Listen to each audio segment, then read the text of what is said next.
एक कहानी मुझे बहुत प्रीति कर रही है।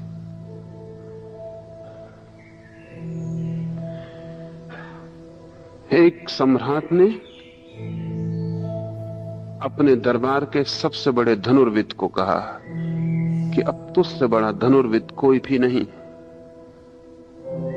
तू घोषणा कर दे राज्य में, और अगर कोई प्रतिवादी ना उठे तो मैं तुझे राज्य का सबसे बड़ा धनुर्धर घोषित कर दूं।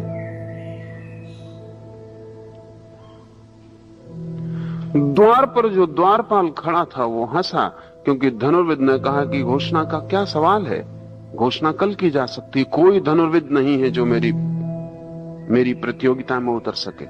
द्वारपाल हंसा तो धनुर्विद को हैरानी हुई। लौटते में उस बूढ़े द्वारपाल से उसने पूछा, तुम हंसे क्यों?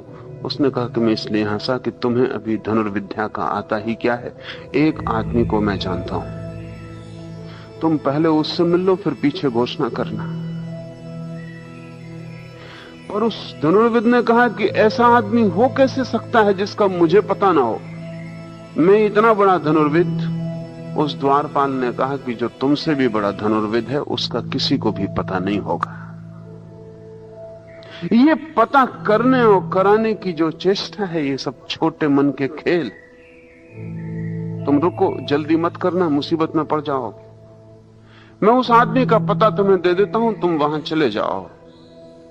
वो धनुर्विद उस आदमी का पता लगाते गए। एक जंगल की तलहटी में वो आदमी रहता था। 3 दिन उसके पास रहा, तब उसे पता चला कि अभी तो यात्रा धनुर्विद्या की शुरू भी नहीं हुई। 3 साल उस आदमी के चरणों में बैठकर उसने धनुर्विद्या सीखी, लेकिन तब मन ही मन में उसे डर भी लगने लगा। अब पुराना आश्वासन न रहा कि मुझसे बड़ा धनुर्विद कोई नहीं है।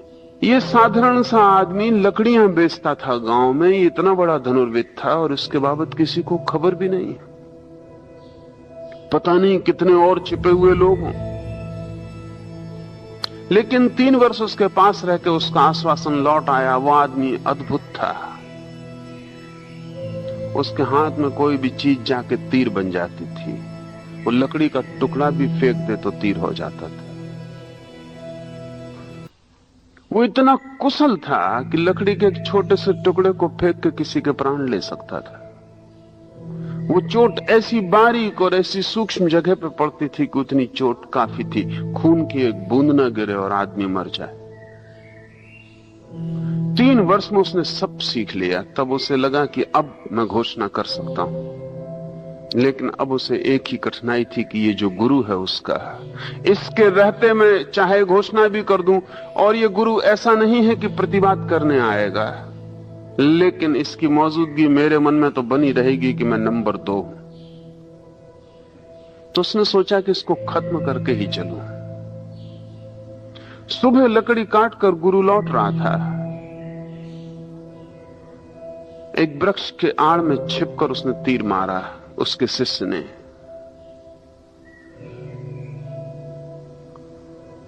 गुरु तो चुपचाप लकड़ियां काट के लौट रहा था।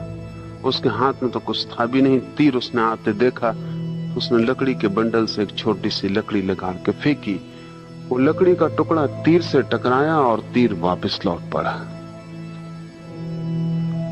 और जाके शिष्य की छाती में छिद गया। भागा और गुरु आया, उसने तीर निकाला और उसने कहा कि ये एक बात भर तुझे सिखाने से मैंने रोक रखी थी, क्योंकि शिष्य से गुरु को सावधान होना ही चाहिए।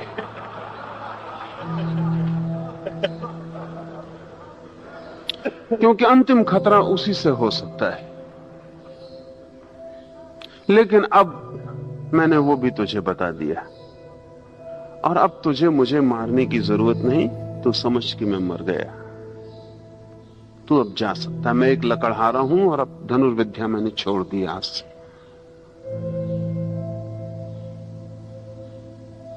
लेकिन जाने के पहले ध्यान रखना, मेरा गुरु अभी जीवित है और मेरे पास तो 3 साल में सीख लेना काफी है, उसके पास 30 जन्म भी कम होंगे। घोषणा करे उसके पहले दर्शन कम से कम उसके कर लेना। उसके प्राणों पर तो निराशा छा गई।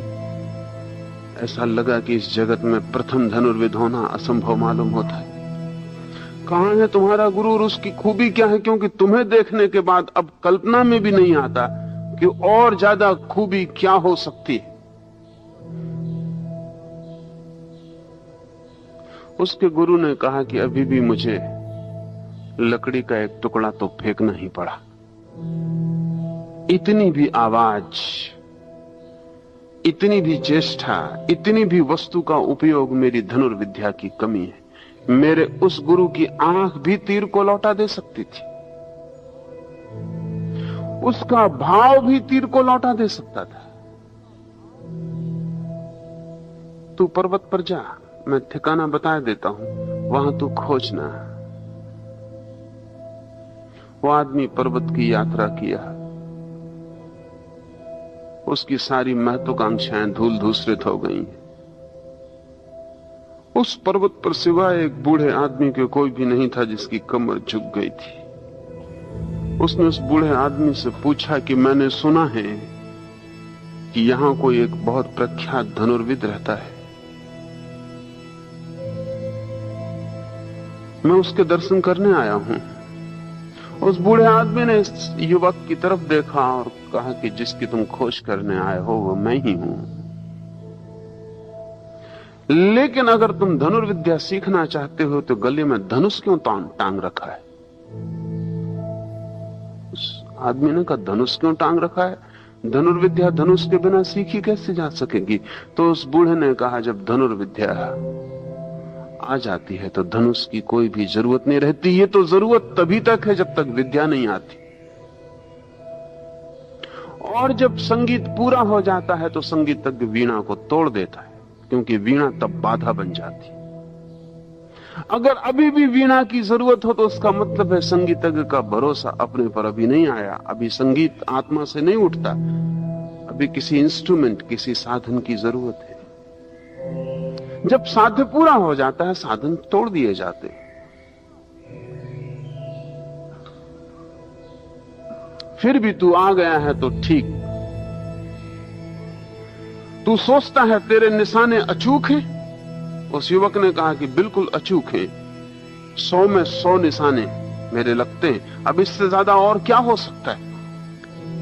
सीमा आ गई। अगर 100% निशाने लगते हो और एक निशाना ना चूकता हो। उस बूढ़ा हंसा और उसने कहा कि ये तो सब बच्चों का खेल है, प्रतिशत का हिसाब बच्चों का खेल है, तू मेरे साथ आ। और वो बूढ़ा उसे पर्वत के किनार पर ले गया, जहां नीचे भयंकर मीलों गहरा गड्ढ है और एक शिला खंड गड्ढ के ऊपर फैलता हुआ चला गया है।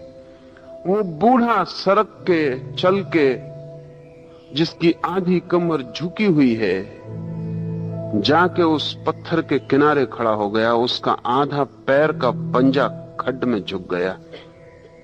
सिर्फ आधे पैर के बल वो उस खड्ड पर खड़ा है। जहां एक सांस चूक जाए तो वो सदा के लिए खो जाए। उसने इस युवक को कहा कि अब तू भी आ करीब और ठीक ऐसे ही मेरे पास खड़ा हो जा। उस युवक ने कहा कि मेरी हिम्मत नहीं पड़ती, हाथ पैर कपते। उस बूढ़े ने कहा, जब हाथ पैर कपते हैं तो निशाना सधा हुआ हो कैसे सकता है? अगर हाथ कपता है तो तीर तो हाथ से ही छूटेगा, कब जाएगा। तेरे निशाने लग जाते होंगे क्योंकि जो ऑब्जेक्ट तू चुनता है काफी बड़े हैं।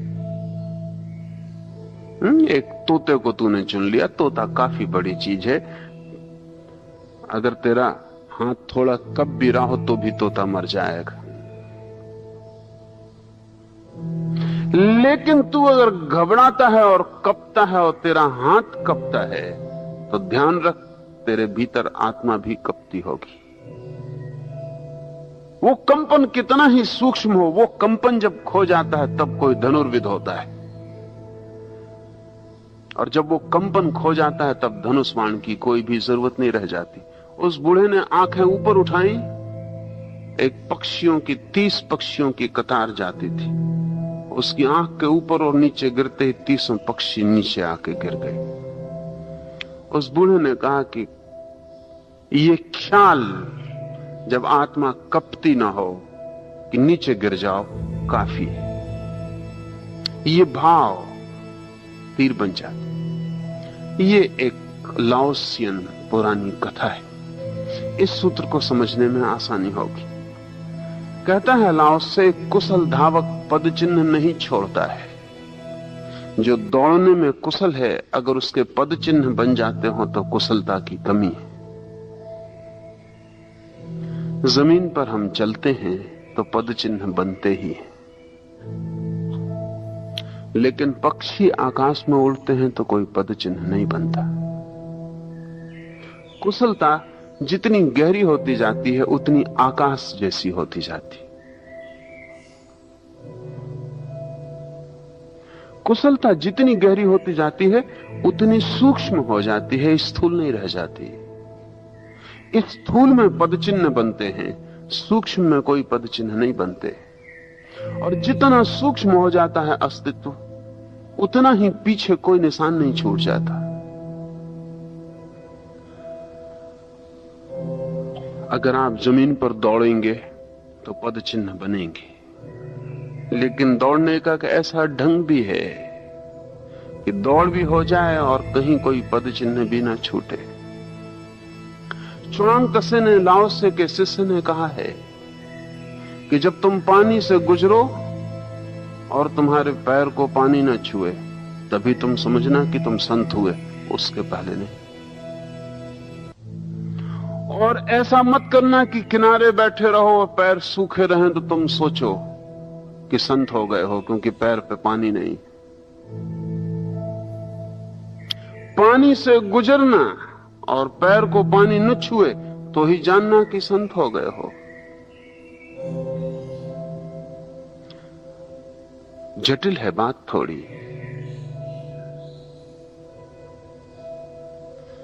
एक आदमी संसार छोड़ के भाग जाता है, पानी छोड़ के भाग जाता है, किनारे बैठ जाता है, फिर पैर सूखे रहते हैं। इसमें कुछ गुण नहीं है, पैर सूखे रहेंगे ही।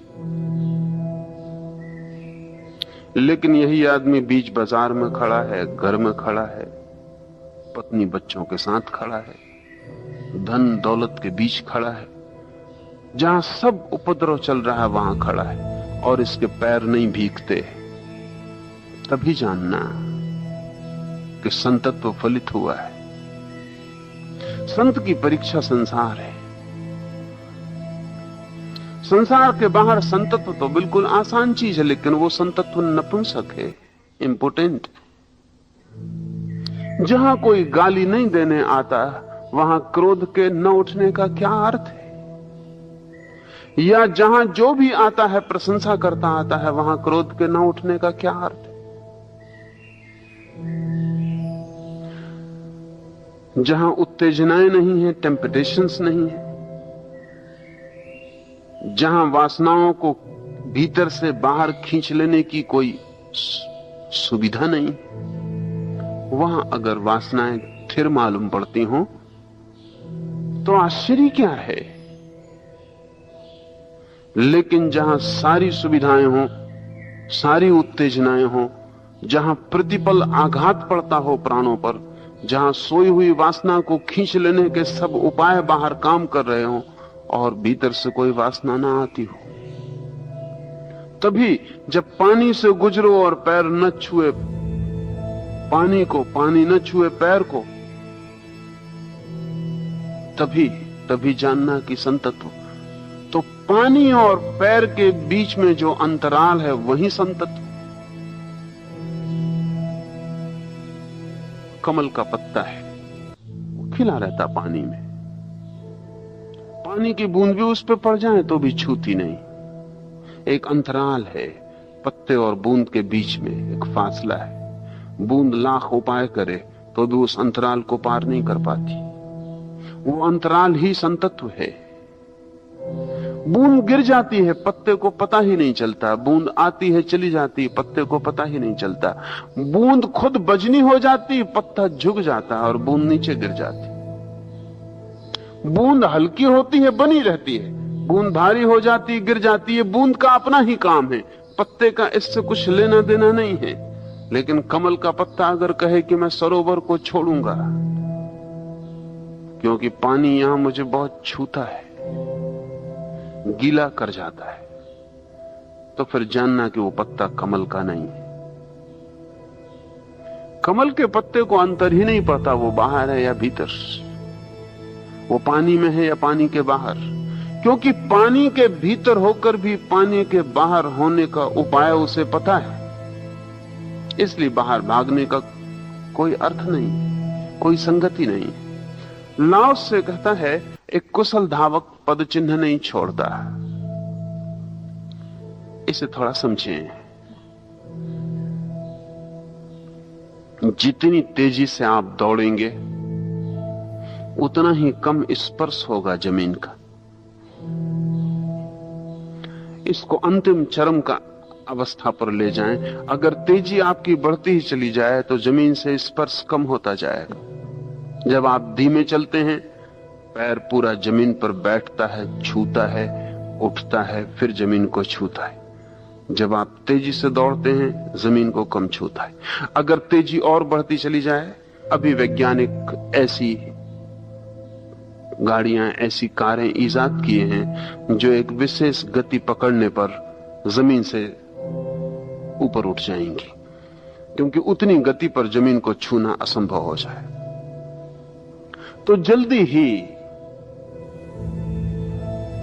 ही जैसे कि हवाई जहाज एक विशेष गति पर टेक ऑफ लेता है, एक विशेष गति को पकड़ने के बाद जमीन छोड़ देता है, ठीक वैसी ही कारें भी एक खास गति लेने के बाद जमीन से 1 फीट ऊपर उठ जाएंगी। फिर रास्तों की खराबी निष्प्रयोजन हो जाएगी, उससे कोई फर्क नहीं पड़ेगा। रास्ते कैसे भी हों, गाड़ी को कोई अंतर नहीं पड़ेगा। रास्ता ना भी हो तो भी गाड़ी को कोई अंतर नहीं पड़ेगा। 1 फीट का फासला उस गति पर बना ही रहेगा। तो सिर्फ फासला पकड़ने के लिए रन ओवर की जरूरत होगी, उतरने के लिए, लेकिन बीच की यात्रा बिना कठिनाई के, बिना रास्तों के की जा सकती। लेकिन तब कार आपके घर के सामने से निकल गई हो तो भी चिन्ह नहीं छोड़ेगी। ये उदाहरण के लिए कहता हूं। ठीक ऐसी ही अंतस चेतना में भी गतियां हैं। कुशल धावक जब चेतना में इतनी गति ले आता है तो फिर कोई चिन्ह नहीं छूटते, कोई चिन्ह नहीं छूटते। आप पर चिन्ह छूटते हैं उसका कारण संसार नहीं है, आपकी गति बहुत कम है। एक आदमी शराब पीता है, शराब के चिन्ह छूटेंगे। स्वभावतः हम सोचते हैं शराब में खराबी है, इतना आसान मामला नहीं है। शराब की चिन्ह छूटते हैं, शराब की बेहोशी छूटती है, क्योंकि शराब की गति और इस आदमी की चेतना की गति में जो अंतर है वही कारण है। इस आदमी की चेतना की गति शराब से ज्यादा नहीं है, शराब से नीची है। शराब ओवरपावर कर लेती, आच्छादित कर लेती। तंत्र ने बहुत प्रयोग किए हैं नसों के ऊपर, और तंत्र ने चेतना की गति को बढ़ाने के अनूठे अनूठे उपाय खोजे। इसलिए किसी तांत्रिक को कितनी ही शराब पिला दो, कोई भी बेहोशी नहीं आएगी, क्योंकि चेतना की गति शराब की गति से सदा ऊपर है। शराब ऊपर जाके स्पर्श नहीं कर सकती, केवल नीचे उतर के स्पर्श कर सकती। जब आपकी चेतना की गति धीमी होती है, शराब की तीव्र होती, तब आपको स्पर्श करती। तंत्र ने संभोग के लिए अनेक अनेक विधियां निकाली हैं, और तांत्रिक संभोग करते हुए भी काम से दूर बना रह सकता है। ये जटिल बात है, क्योंकि जब काम वासना आपको पकड़ती तो आपकी आत्मा की गति बिल्कुल खो जाती, काम वासना की ही गति रह जाती। इसलिए आप उससे आंदोलित होते हैं। अगर आपकी चेतना की गति ज्यादा हो तो काम वासना नीचे पड़ जाएगी। हमारी हालत ऐसी है, हमेशा हमने आकाश में बादल देखे अपने से ऊपर, जब कभी आप हवाई जहाज में उड़ रहे हो तब आपको पहली दफा पता चलता है कि बादल नीचे भी हो सकते हैं।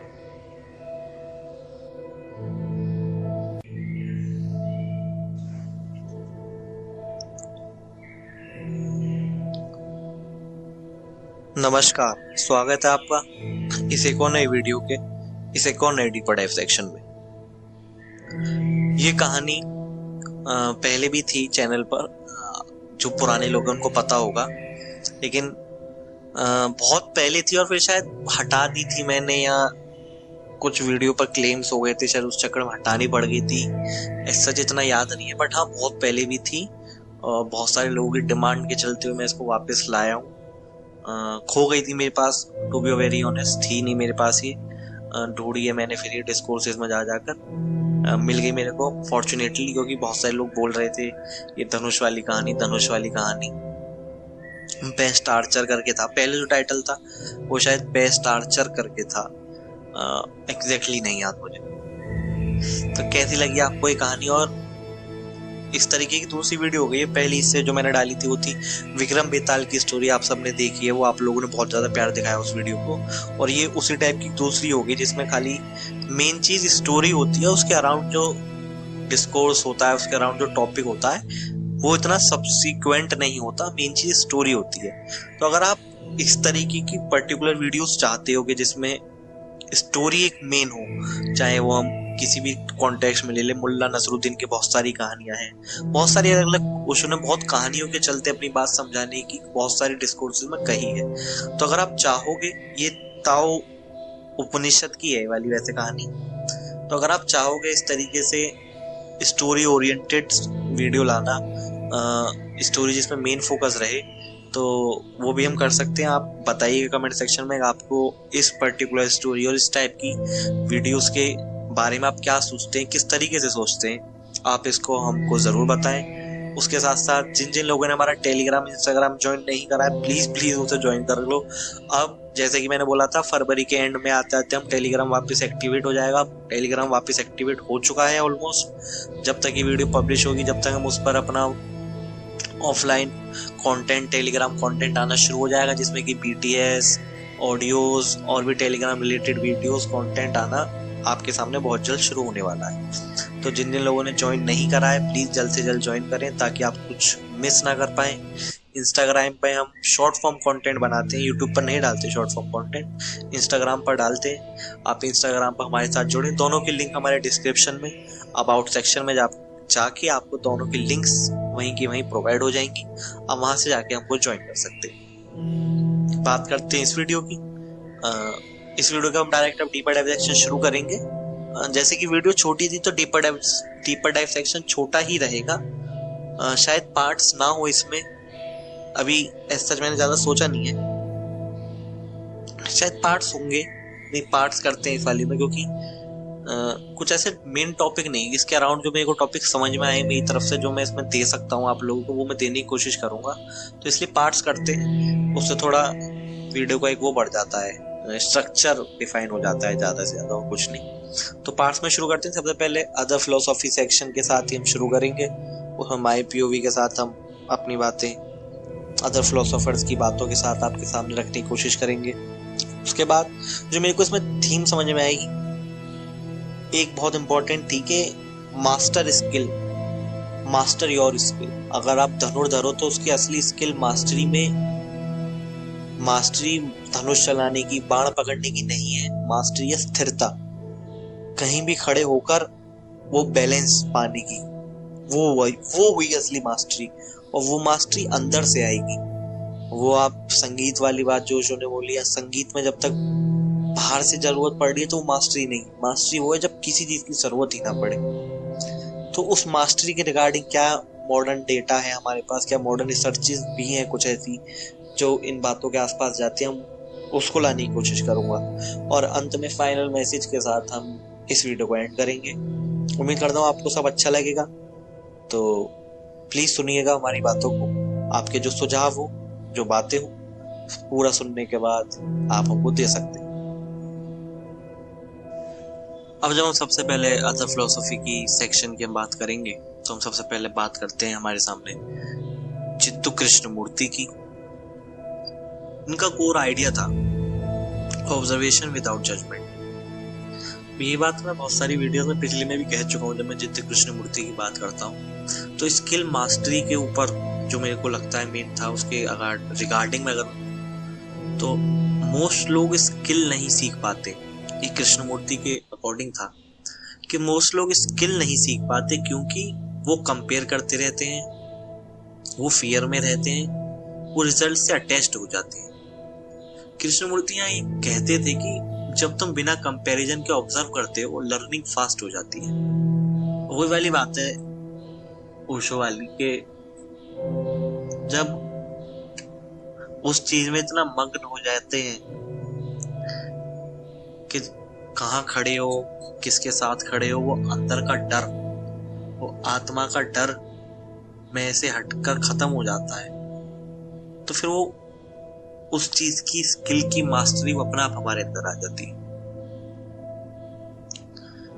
इसमें एग्जाम्पल से तरीके से अगर मैं कोशिश करूं अपनी तरफ से बोलने की तो कि जैसे अगर तुम जिम जाके दूसरों से कंपेयर करोगे तुम एंशियस हो जाओगे। अगर तुम सिर्फ अपने फॉर्म पर फोकस करोगे तो ग्रोथ अपने आप एक नेचुरल होगी। मास्टरी कुछ एक लेवल नहीं है या कुछ एक पर्टिकुलर कुछ अचीवमेंट नहीं है। मास्टरी है बस एक pure attention without ego interference. यही बात जो ओशो ने बोली धनुष वाली बात को लेकर कि जब मैं का भाव खत्म हो जाएगा तो आत्मा का डर, वो सारे डर खत्म हो जाएंगे और वो सब डर खत्म हो जाएंगे तो बचेगा क्या, एक अटेंशन, एक अवेयरनेस जिसमें ईगो नहीं होगी। वही मास्टरी है। उसी को जिद्द कृष्णमूर्ति ने इस तरीके से हमारे सामने रखा। दूसरे फिलोसोफर की हम जहां बात करेंगे तो हम बात करते हैं लाओ त्से की, जो जिस उपनिषद से जिसका ये पार्ट ही है, ताओ उपनिषद का पार्ट है ये वाला वीडियो। तो लाओ त्से कहते हैं एफर्टलेस मास्टरी की तरफ। वी जो उनका कॉन्सेप्ट था एफर्टलेस एक्शन, जिसकी बात ओशो ने भी करी क्योंकि ताओ उपनिषद से ही था ही। उसके रिगार्डिंग, स्किल मास्टरी के रिगार्डिंग लाओ त्से कहते हैं कि जब तुम स्किल को फोकस करते हो तो स्टिफ हो जाते हो, बंध जाती हो, और जब तुम फ्लो में होते हो तुम नेचुरल हो जाते हो। वो नेचुरल फ्लो को ही लाओ त्से, जिद्द कृष्णमूर्ति और ओशो हमारे सामने प्रस्तुत करते हैं और उसको उतना ज्यादा बढ़ावा देते हैं। इसको एक एग्जांपल से और समझाने की कोशिश करूं मैं अगर, तो बहुत सिंपल एग्जांपल होगा कि अगर तुम ओवरथिंकिंग के साथ साथ डांस करोगे तो बॉडी रिगिड हो जाएगी। बहुत सिंपल है। किसी ने दीदी के भाई के संगीत में डांस कराई होगा तुम लोगों ने। खुद सोच कर देखो, जब हम सोचते हैं कि मेरा ये वाला स्टेप रह जाएगा, अरे यार ये वाला स्टेप अभी कर लेता हूँ, डांस करते करते तुम अगर अपने अगले स्टेप की भी सोचते हो तो तुम रिगिड हो जाते हो। तुम्हारी बॉडी में वो फ्लो दिखता ही नहीं है। वो फ्लो जब ही दिखेगा जब तुम रिलैक्स करोगे, जब तुम फ्लो होने दोगे अपने आप को, ना कि उस पर कुछ करना चाहोगे। जब इस वाली स्टेट पर आ जाओगे तो अपना बॉडी मूव करेगी, बहेगी, लेजिटली बहेगी। वो फ्लुएंट सी डांस, ये किसी भी आर्ट फॉर्म में ले लो, किसी भी आर्ट फॉर्म की, हम लिखने की बात करते हैं कि लिखना एक ऐसा आर्ट फॉर्म है जिसमें तुम चाहकर नहीं लिख सकते। मैं लिखता हूँ पर्सनली, मैंने बहुत सारी चीजें लिखी भी हुई हैं। ये तो मैं खुद अपने पर्सनल एक्सपीरियंस से भी बोल सकता हूँ, ना कि खाली पढ़ाई बातों को अगर तुम बोलो तो। अगर मैं लिखने बैठ रहा हूँ और मेरे अंदर वो नहीं आ रहा लिखने का, या वो एक अंदर से डेरिवेशन नहीं है, या अंदर से इन दी सेंस मैं उस वक्त उस मोमेंट में नहीं हूँ। मैं जब पेन पकड़ के बैठा हूँ तो मेरे दिमाग में बस पेन और कॉपी जब तक नहीं है मैं नहीं लिख पाऊंगा। मैं जब तक सोचूंगा कि अच्छा इसके लिखने से ये होगा, अच्छा उसके लिखने से वो होगा, अच्छा ऐसा, वो नहीं होगा। वो आता है, वो एक फ्लो स्टेट जो पिछली वीडियो में बात करी थी हमने, डाई वाले में नहीं, शायद डाई से पिछली वाली में थी, लव से पिछली वाली में थी, कि फ्लो स्टेट वाली बात। फ्लो स्टेट वाली बात ही है कि हम किस तरीके से उसको देख पाते हैं और फ्लो में कर पाते हैं। क्योंकि जैसा धनुर्धर की कहानी में ओशो ने बताया, धनुर्धर ने करा कि एक जगह खड़ा हुआ और उसके बाद जब उसने पक्षी को देखा वो नीचे गिर गए। तो क्या समझते हो, जब वो उस मोमेंट में होगा धनुर्धर, क्या उसके दिमाग में चल रहा होगा कि गिरेंगे नहीं गिरेंगे, जब क्या करना है उसके बाद क्या करना है, हो ही नहीं सकता। प्योर फोकस, प्योर मोमेंट में रहने पर ही पॉसिबल है, वरना है ही नहीं। ये बात समझो, वरना है ही नहीं और नहीं हो पाएगा। तो अब हम हमारे तीसरे फिलोसोफर की जब हम बात करते हैं तो हम बात करेंगे एरिस्टोटल की। स्टोइक फिलोसोफर थे। इनका कोर आइडिया था excellence is not an act but a habit.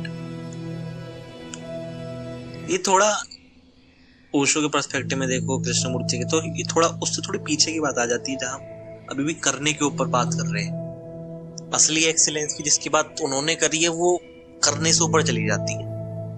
वो ऑलरेडी इतनी बार हो चुकी है कि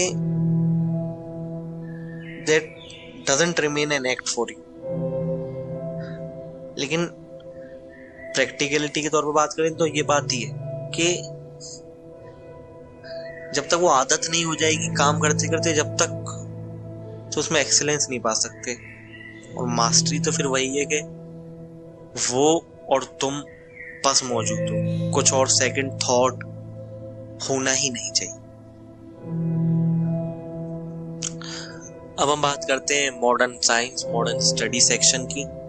इसमें मैं आपको ज्यादा टॉपिक्स ना देते हुए जो मेरे सामने चीजें मैं उनको आपके सामने रखने की कोशिश करूंगा।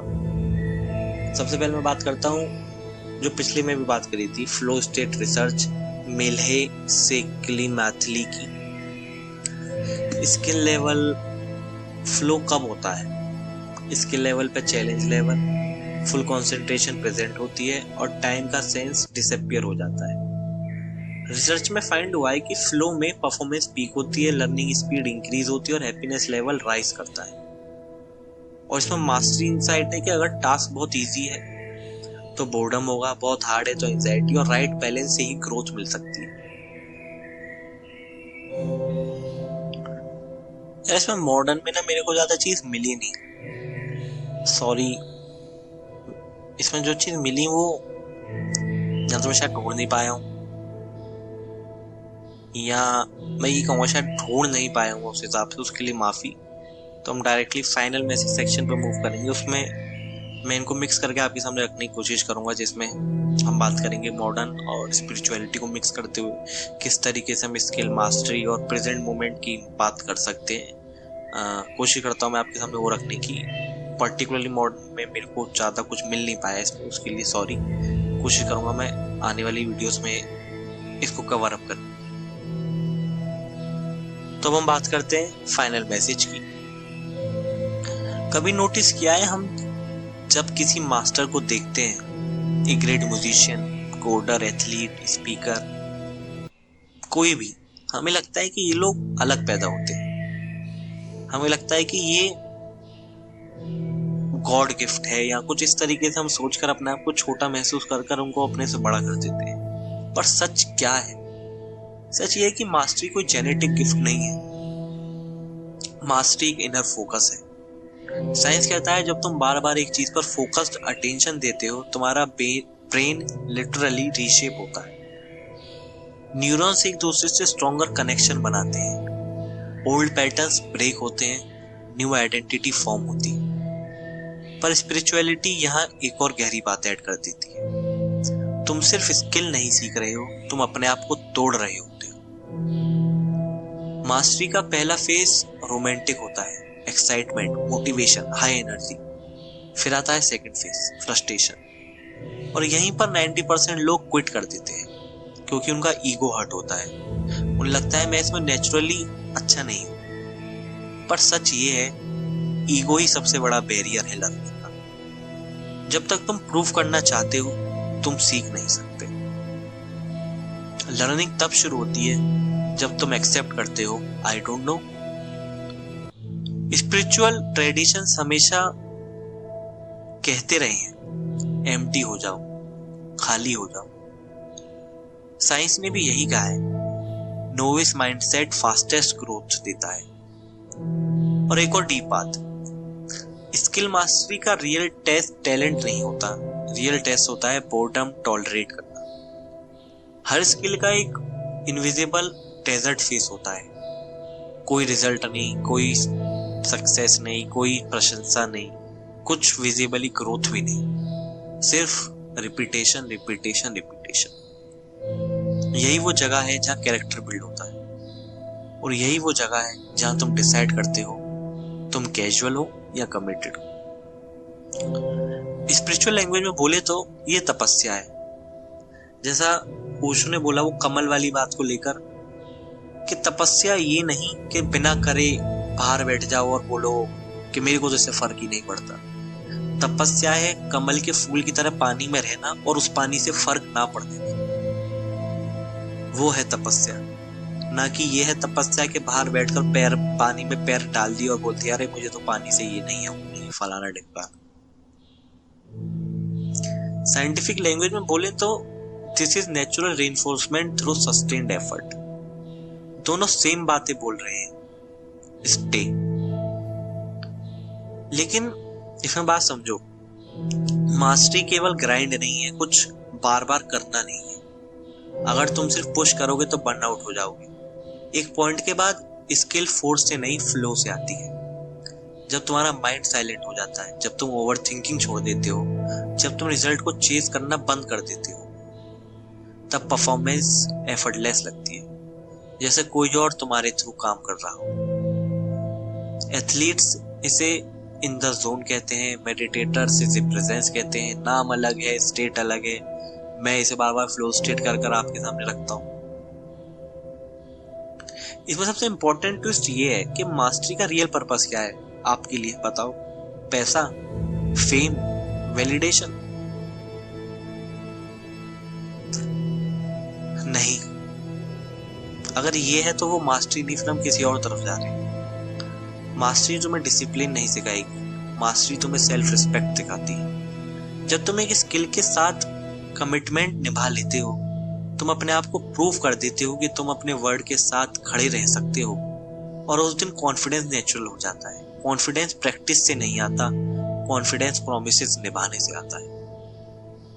और एक दिन ऐसा आता है जब तुम रियलाइज करते हो स्किल तुम्हें मास्टर नहीं की, स्किल ने तुम्हें मास्टर किया है। उसने तुम्हारा इम्पेशंस तोड़ दिया, उसने तुम्हारा ईगो डिसॉल्व कर दिया, उसने तुम्हारी कंसिस्टेंसी सिखा दी, उसने तुम्हें सॉलिट्यूड में कंफर्टेबल बना दिया। तुमने गिटार नहीं सीखा, तुमने फोकस सीखा। तुमने कोडिंग नहीं सीखी, तुमने प्रॉब्लम के सामने काम रहना सीखा। तुमने पब्लिक स्पीकिंग नहीं सीखा, तुम फियर के बावजूद एक्शन लेना सीखा। और वही रियल मास्टरी है। तो अगर जब तुम किसी स्किल को मास्टर करना चाहते हो तो तेज मत भागो, रेस में मत भागो, डीप जाओ। कंपैरिजन छोड़ दो कि उसने मेरे साथ शुरू करा था, उसने कितना कर लिया, ये सब बचकानी बातें। कंसिस्टेंसी को चूज करो। उसके साथ साथ एक मन में ये मत रखो कि धोनी वाली बात, don't focus on the result, focus करो बस प्रोसेस के ऊपर। क्योंकि एंड में मास्टरी किसी और को इम्प्रेस करने का जर्नी नहीं होता, एक साइलेंट प्रॉमिस है जो तुम अपने आप से कहते हो और रोज निभाते हो। और याद रखना, टैलेंट तुम्हें शुरुआत दे सकता है, डिसिप्लिन तुम्हें प्रोग्रेस दे सकता है, लेकिन सिर्फ अवेयरनेस तुम्हें वो फ्रीडम देगी। और जब अवेयरनेस आ जाती है, स्किल सिर्फ एक टूल रह जाती है, तुम खुद आर्ट बन जाते हो। खुद को आर्ट बनाने के लिए अवेयरनेस लाओ, और उस अवेयरनेस तक जाने के लिए तालाब में कूदो, पानी में चलो। वो भागने वाले की तरह से जो भागने का असली वो है कि जो पैरों के निशान ही ना रहे, वो हाँ मास्टरी है। लेकिन शुरुआत तो भागने से हुई थी, रोज भागने से हुई थी। वो अवेयरनेस आएगी, लेकिन बैठे बैठे नहीं आएगी। मेरी बातों को, ओशो की बातों को, कृष्णमूर्ति, किसी की भी बातें सुनने से